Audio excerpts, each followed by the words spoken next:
आज बेहद अफसोस की बात है और एक निराशा भरा एक बयान हमारे माननीय डॉक्टर करण सिंह जी का आया है और उन्होंने ये कहा है कि यूनियन टेरिटरी बनने के बाद जम्मू की आवाम जो है बहुत खुश है और उन्हें बहुत अहमियत दी जा रही है। डॉक्टर करण सिंह जी, हम आपसे ये जानना चाहते हैं कि मैं 5 अगस्त 2019 के बाद आपसे स्वयं मैंने गुजारिश निवेदन किया था कि हमारी रियासत, हमारे महाराजा हरि सिंह जी की विरासत, हमारे डोगरों की रियासत को छीन लिया गया है, मामूली सी यूनियन टेरिटरी बना दिया गया है, हमारा स्टेट सब्जेक्ट छीन लिया है, हमें महाराजा जी के जन्मदिन, हरि सिंह जी के जन्मदिन की छुट्टी की घोषणा नहीं की जा रही है, हमारा विशेष अधिकार 370 35 से सब हटा लिया गया है। आप हमारा मार्गदर्शन करें ताकि हम डोगरा रियासत को वापस से ले सकें। लेकिन डॉक्टर करण सिंह जी, आपने मेरे बार बार आपके निवेदन के बावजूद भी आपने कोई ध्यान नहीं दिया और आज आपका यह बयान आता है सुर्खियों में कि यूनियन टेरिटरी बनने के बाद जम्मू की आवाम बेहद खुश है, जम्मू कश्मीर की आवाम बेहद खुश है। और आपको ये हम बता देना चाहते हैं कि आज आप ही के परिवार के आपका ये आरोप है कि जम्मू के लोग यूनाइटेड इकट्ठे नहीं रहते हैं, तो वो इकट्ठे कैसे रहेंगे? आप ही के परिवार के जब सदस्य,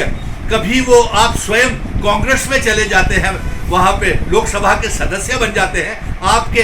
परिवार के एक नेशनल कॉन्फ्रेंस में जाकर के मंत्री बन जाते हैं, दूसरे पीडीपी में जाकर के मंत्री बनने की कोशिश करते हैं और अभी भी भारतीय जनता पार्टी में आपके बेटे हैं, तो जम्मू के लोगों को बांटने की प्रयास तो आप कर रहे हैं और फिर वो इकट्ठे कैसे रहेंगे? और दूसरी तरफ बड़े अफसोस की बात है कि आज जब जम्मू की आवाम, व्यापारी, ट्रांसपोर्टर सारे एक साथ एकजुट हैं और वो 370 35 से अपना रियासत का दर्जा, अपना विशेष अधिकार की मांग कर रहा है, राज्य के दर्जे की तमाम जम्मू कश्मीर की आवाम मांग कर रही है और ऐसे में आपका ये बयान आना कि जम्मू कश्मीर की आवाम को यूनियन टेरिटरी बनने का बहुत बड़ा फायदा पहुंचा है और आपने खुद ही दरबार मूव को रोकने का स्वागत किया, 370 हटने का स्वागत किया, स्टेट सब्जेक्ट जाने का, विशेष अधिकार जाने का स्वागत किया। तो ऐसे में ये व्यापारी और ये ट्रांसपोर्टर, ये आवाम जो आज एक साथ होकर के जम्मू बंद का आह्वान किया है, अपने अस्तित्व को, अपने पुश्तानी पहचान पत्र को और आने वाली पीढ़ियों को बचाने के लिए इकट्ठे हुई है, तो आपका ये बयान जी सर। आज हमारे आदरणीय डॉक्टर करण सिंह जी का एक समाचार पत्रों में सुर्खियों में एक बयान आया है और ये हकीकत से ये बयान दूर दूर तक कहीं मेल नहीं खाता है। डॉक्टर करण सिंह जी ने आज ये कहा है कि जम्मू कश्मीर की आवाम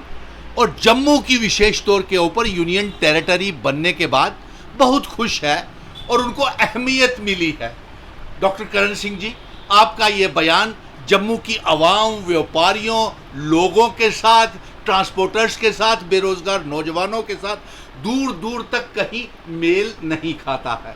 मैंने डॉक्टर करण सिंह जी 5 अगस्त 2019 के बाद मैंने स्वयं आपसे गुजारिश की थी कि हमारा मार्गदर्शन करें कि हम महाराजा हरि सिंह जी की वो रियासत, जो विरासत हमको देकर के गए थे, वो डोगरा रियासत, उसको हम वापस ले सकें, अपना स्पेशल स्टेटस, विशेष अधिकार 370 और जो हमें मामूली सी यूनियन टेरिटरी बना करके हमें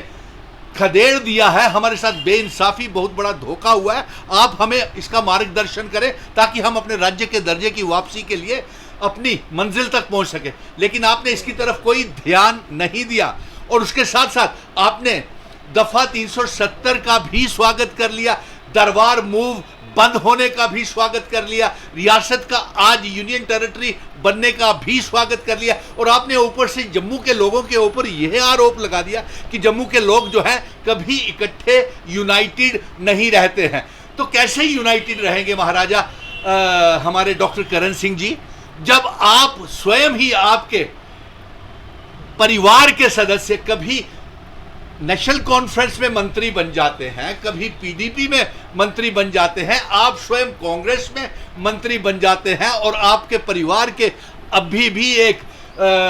मंत्री जो थे, साबका मंत्री, वो आज भारतीय जनता पार्टी में है तो जम्मू की आवाम यूनाइटेड कैसे रह सकती है? इसलिए आज उस समय के ऊपर आपका यह बयान आया है जब पूरा जम्मू की आवाम एक साथ है, इकट्ठी है, यूनाइटेड है, और आपका ये बयान जो है लोगों को बांटने वाला है। व्यापारी 370-35A की और रियासत के दर्जे की मांग कर रहा है और आपने उनके मनोबल को तोड़ने का प्रयास कर रहे हैं।